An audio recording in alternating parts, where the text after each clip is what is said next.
Shalom umat-umat yang dikasihi Tuhan. Sepanjang tribulan ini kita belajar tentang di dalam cawan lebur bersama Kristus. Apa itu cawan lebur? Berikut gambarnya. Cawan lebur adalah sebuah wadah atau bejana yang digunakan untuk melelehkan atau melebur zat yang membutuhkan tingkat panas yang tinggi. Biasanya ini logam-logam, emas, perak, dan lain-lain. Umumnya cawan lebur ini terbuat dari grafit, tanah liat yang akhirnya menjadi keramik atau perbatuan dari dua-duanya. Dan banyak lagi bahan-bahan yang digunakan untuk membuat cawan lebur ini. Nah, karena berada di suhu yang panas di dalam cawan lebur ini, maka arti cawan lebur adalah penderitaan. Jadi, di dalam cawan lebur bersama Kristus, kita dapat artikan di dalam penderitaan bersama Kristus atau menderita bersama Kristus. Sahabat, lalu kita belajar tentang cawan lebur gembala. Melalui lembah kekelaman atau penderitaan, kita tidak perlu takut. Karena gembala kita akan selalu menuntun kita. Tidak akan meninggalkan kita saat kita menderita. Tetapi dia ikut menderita, bahkan sudah menderita melebihi penderitaan yang dapat ditanggung manusia. Dan pada sahabat ini, pelajaran yang kedua, kita akan membahas tentang cawan lebur yang datang. Apa artinya? Apakah cawan lebur tadi, wadah tadi datang berjalan kepada kita? Cawan lebur adalah penderitaan, bukan? Artinya penderitaan yang akan datang dalam hidup umat-umat Tuhan. Artinya kita harus bersiap sedia. Kita harus mengantisipasi bahwa cawan lebur itu akan datang dalam kehidupan umat-umat Tuhan. Apa saja penyebabnya? Kita akan bahas. Sebelumnya, mari kita berdoa. Terima kasih ya Tuhan atas penyertaan-Mu. Kalau mau belajar mengenai pelajaran sekolah sahabat kami di pelajaran yang kedua ini, terangi hati dan pikiran kami, kuasai dan kuasa Roh Kudus-Mu, sehingga kami pun dikuatkan saat kami menerima pelajaran ini menjadi pelajaran bagi kami saat kami harus melalui kehidupan kami yang penuh dengan pengalaman cawan lebur. Berkati seluruh umat-umat Tuhan dimanapun mereka berada melalui device apapun mereka menyaksikan tayangan video ini. Berkati mereka. Di dalam nama Tuhan Yesus kami berdoa. Amin.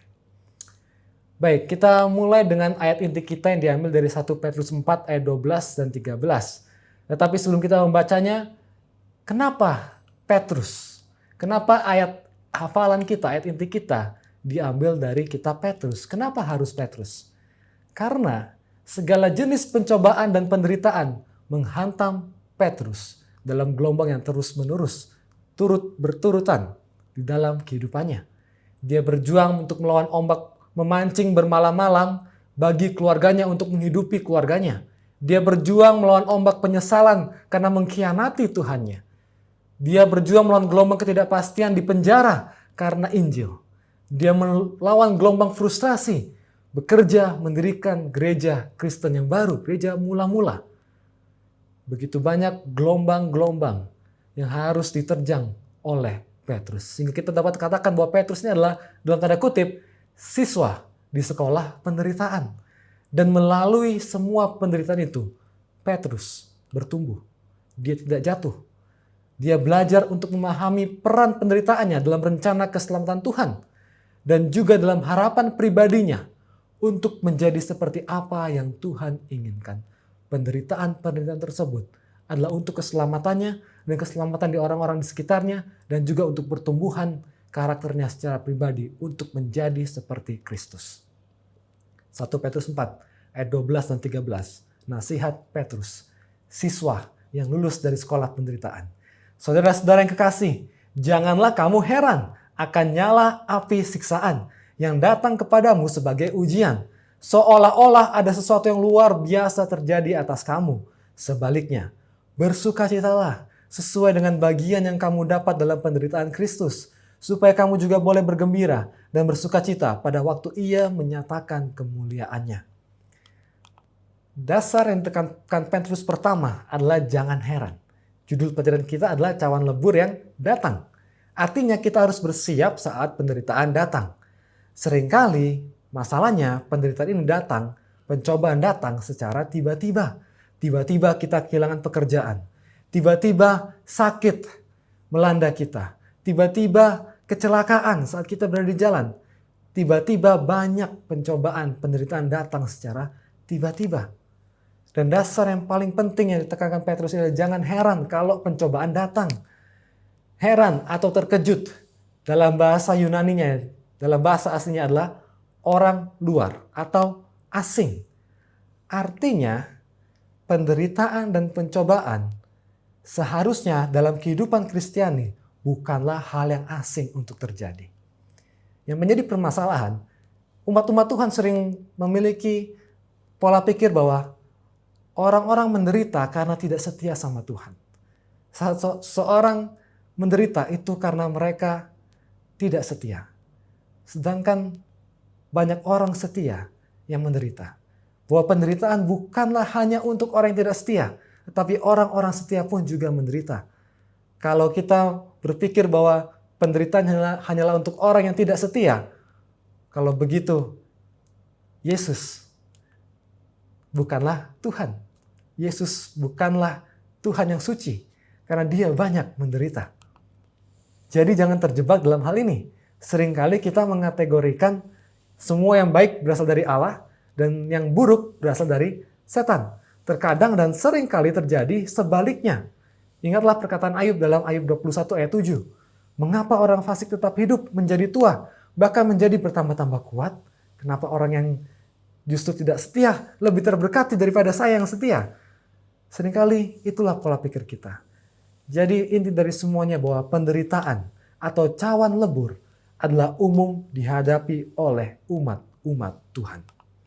Sekarang, apa saja atau siapa saja sumber dari cawan lebur dalam hidup kita? Ada 3. Itu setan, diri kita sendiri, diri saya sendiri, dan Tuhan. Kita pelajari satu persatu. Dan kita akan belajar bagaimana kita mengatasi masing-masing situasi.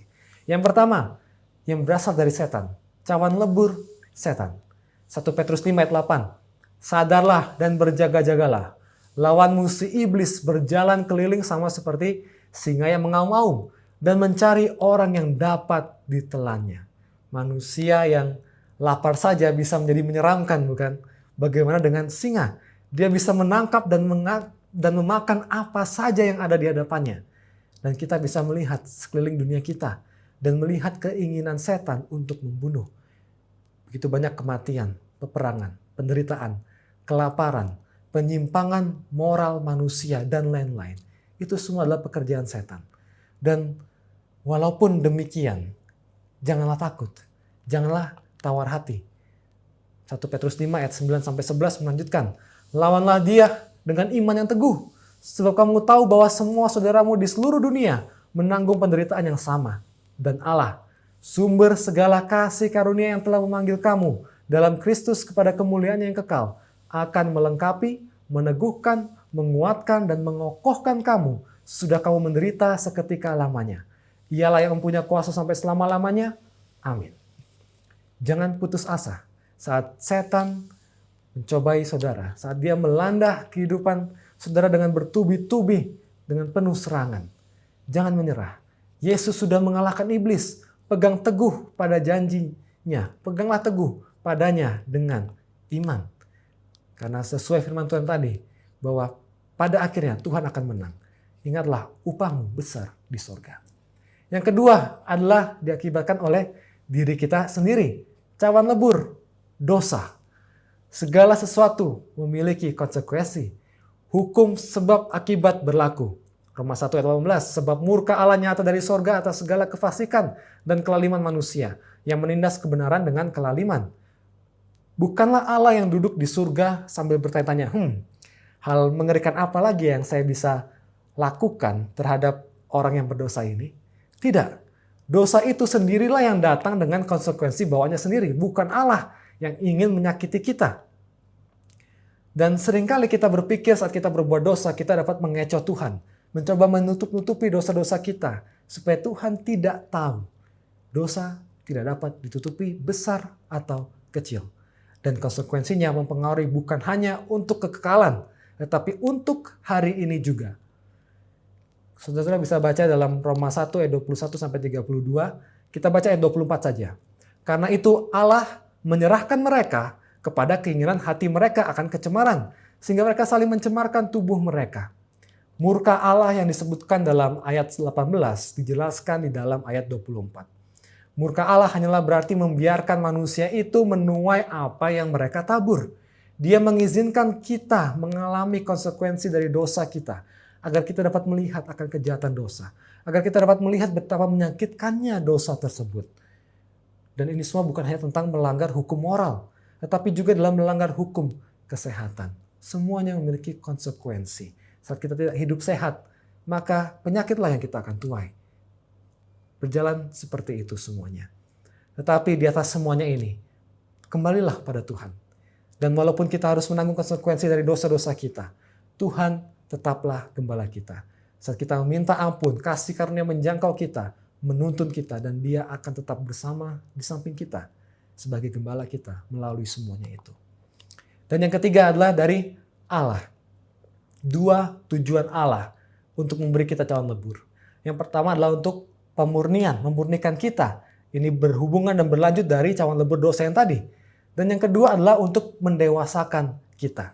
Kita bahas yang pertama dulu, cawan lebur pemurnian. Yeremia 9 ayat 7. Sebab itu beginilah firman Tuhan semesta alam. Sesungguhnya aku mau melebur dan menguji mereka. Sebab apakah lagi yang dapat kulakukan terhadap putri umatku? Mengapa Tuhan mau melebur dan memurnikan umatnya? Ayat 13 dan 14. Oleh karena mereka meninggalkan Tauratku yang telah kuserahkan kepada mereka. Dan oleh karena mereka tidak mendengarkan suaraku dan tidak mengikutinya, melainkan mengikuti kedegilan hatinya dan mengikuti para Baal, seperti yang diajarkan kepada mereka oleh nenek moyang mereka. Dan bagaimana Tuhan memurnikan mereka setelah mereka berbuat dosa? Ayat 15 dan 16. Sebab itu beginilah firman Tuhan semesta alam, Allah Israel. Sesungguhnya aku akan memberi bangsa ini makan ipuh dan minum racun. Aku akan menyerahkan mereka ke antara bangsa-bangsa yang tidak dikenal oleh mereka atau oleh nenek moyang mereka. Dan aku akan melepas pedang mengejar mereka sampai aku membinasakan mereka. Pemurnian Allah sering membutuhkan tindakan yang drastis karena saking bebalnya hati manusia ini. Seringkali itu adalah proses yang sangat menyakitkan. Demikian juga dengan alasan Tuhan yang kedua, untuk mendewasakan kita. Cawan lebur kedewasaan. Yang ini terjadi bukan karena konsekuensi dosa seperti pemurnian tadi. 2 Korintus 12 ayat 7. Supaya aku jangan meninggikan diri karena pernyataan-pernyataan yang luar biasa itu. Maka aku diberi suatu duri di dalam dagingku, yaitu seorang utusan iblis untuk menggocok aku supaya aku jangan meninggikan diri. Kata-kata diberi duri memiliki tujuan yang pasti untuk mencegah seseorang menjadi tinggi hati. Dalam kasus ini adalah Paulus. Duri itu bukan karena konsekuensi dosa yang dilakukan oleh Paulus, tetapi itu untuk mencegahnya berdosa di masa depan. Menebang sesuatu dan memangkas sesuatu sangatlah berbeda.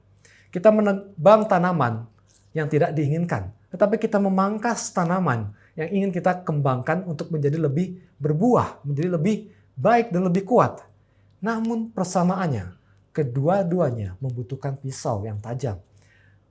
Maukah saudara kali ini berdoa dan memohon kepada Allah untuk dijadikan lebih seperti anaknya? Jika ya, maka saudara sedang meminta pisau yang tajam tersebut untuk memangkas diri saudara. Dan sama seperti tanaman yang dipangkas, seringkali itu akan menyakitkan tanaman tersebut. Awalnya seperti tanaman ini rusak, tetapi nantinya dia akan bertumbuh menjadi lebih kuat, lebih indah.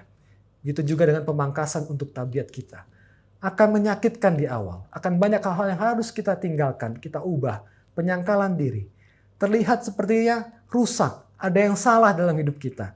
Tapi itulah proses pendewasaan. Dalam cawan lebur dengan suhu yang tinggi, tabiat kita akan bertumbuh. Kita akan dimurnikan menjadi emas yang murni.